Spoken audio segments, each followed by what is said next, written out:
আসসালামু আলাইকুম রহমতুল্লাহি ওয়া বারাকাতু। আজকে আলোচনা বর্তমান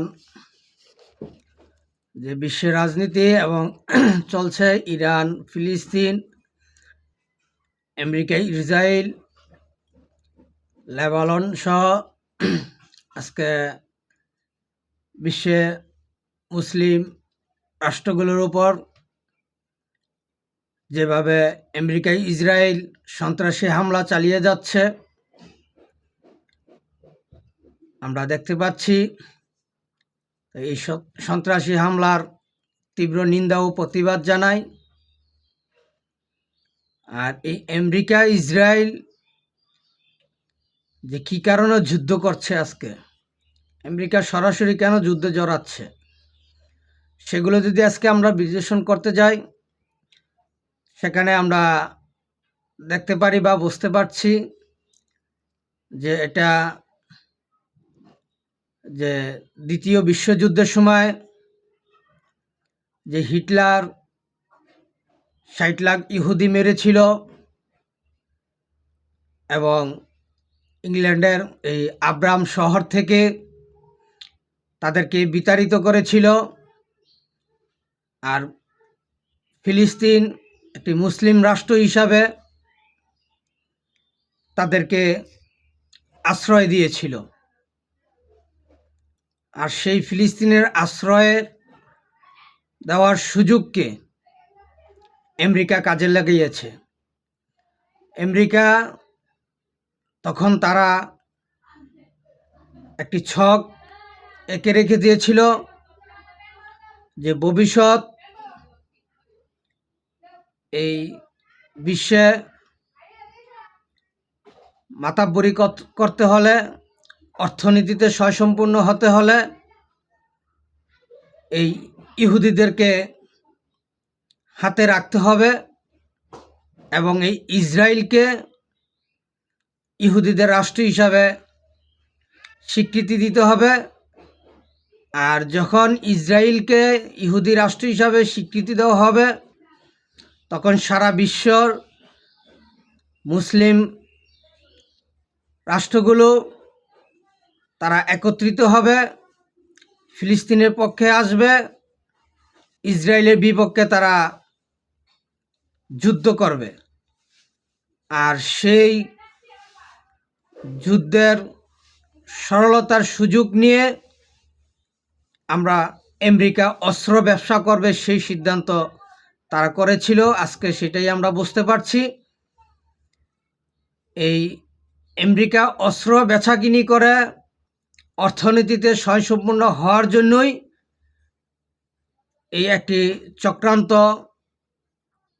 আমেরিকা করে যাচ্ছিল।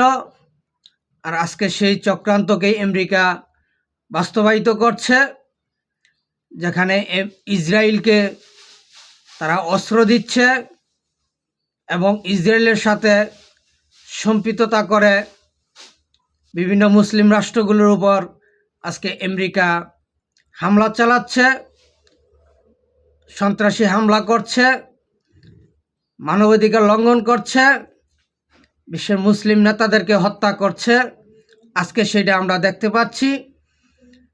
এটা আমেরিকারই একটি চাল যে এই আমেরিকাই এই ইসরায়েলের ইহুদিদেরকে ইসরায়েলে রাখার সুযোগ করে দিয়েছে। তারা বিভিন্ন সহায়তা করেছে এই ইহুদিদেরকে প্রতিষ্ঠিত হওয়ার জন্য, ফিলিস্তিনকে দখল করার জন্য। আজকে যখন এই নেতানিয়াহু সরকার, ইসরায়েলের প্রধানমন্ত্রী যখন মুখ খুলতে যাচ্ছে আমেরিকার বিপক্ষে, তখনই আমেরিকা তাদেরকে বিভিন্ন ধরনের অস্ত্রসহ নানা রকমের সহায়তা দিয়ে যাচ্ছে এবং তারা সরাসরি তারা যুদ্ধে জড়াচ্ছে এবং মুসলিম রাষ্ট্রের উপরে আজকে তারা আমেরিকা হামলা চালাচ্ছে। কারণ আমেরিকার মূল আয়ের উৎসই হইল অস্ত্র ব্যবসা। তা তারা যেই অস্ত্রগুলো বানাচ্ছে বা তৈরি করছে, এই অস্ত্রগুলো তাদের কাছ থেকে কোনো মুসলিম রাষ্ট্র কিনবে না বিদায়ী আজকে তারা ইসরায়েলের ইহুদিবাদীদেরকে তারা বিভিন্ন ধরনের উস্কানি দিয়ে তারা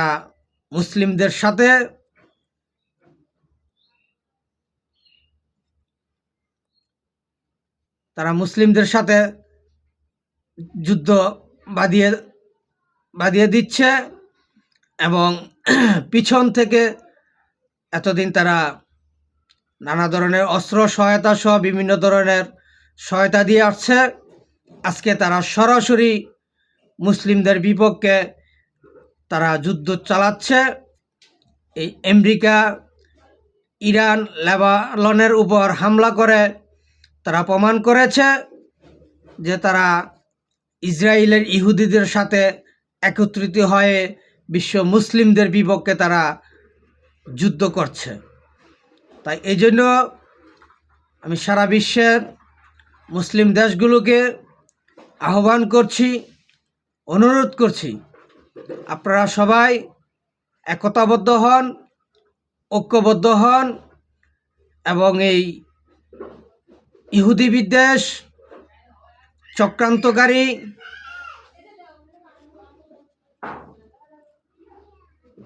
এই মুসলিমদের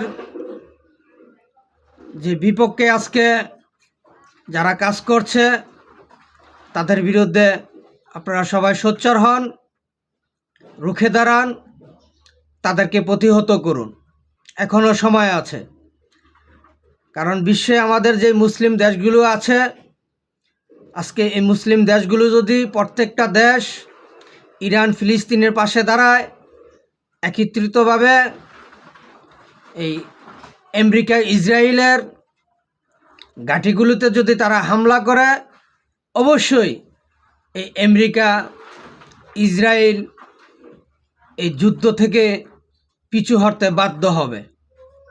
আজকে সাধারণত দেখেন, এক হরমুজ প্রণালী যদি ইরান বন্ধ করে দেয়, সারা বিশ্ব আজকে অন্ধকার দিকে যুক্ত হয়। তাই এই জন্য আমি দেশ ও জাতির কাছে আহ্বান করছি, অনুরোধ করছি, আপনারা সবাই বিশ্ব মুসলিম দেশ যারা আছেন তারা সবাই একত্রিত হন, এই ইসরায়েল আমেরিকার বিরুদ্ধে রুখে দাঁড়ান, তাদেরকে প্রতিহত করুন।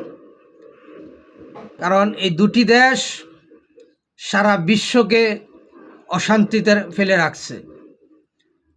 আর যাতে এই ইরান, ইরাক, ফিলিস্তিন, লেবাননের মতো, এই সিরিয়ার মতো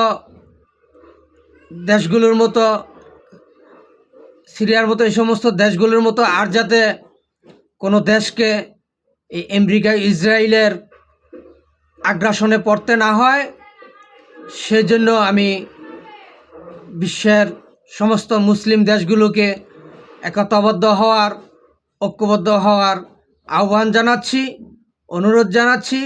আপনারা সবাই একতাবদ্ধ হন, ঐক্যবদ্ধ হন, এই ইসরায়েল ফিলিস্তিনের বিরুদ্ধে, এই ইসরায়েল আমেরিকার বিরুদ্ধে রুখে দাঁড়ান, তাদেরকে প্রতিহত করুন, যার যার দেশকে রক্ষা করুন।